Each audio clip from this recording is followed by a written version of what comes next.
Welcome to Sweet Life Beat Life. We hope this video helps.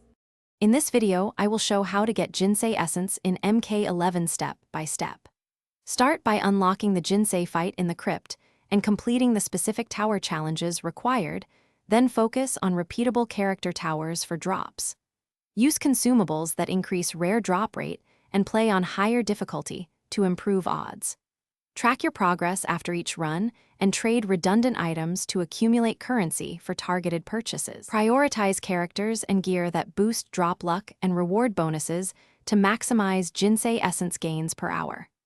Rotate characters to use their unique towers and complete daily challenges that sometimes award essence or tradable shards.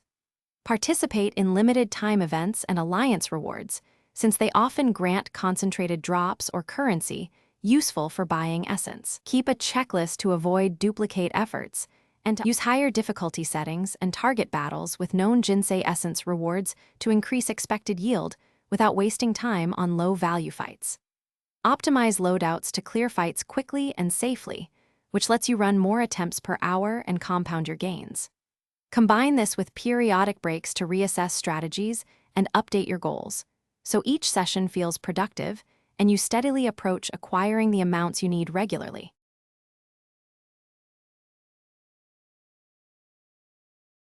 Thanks for watching. Consider subscribing if we helped you.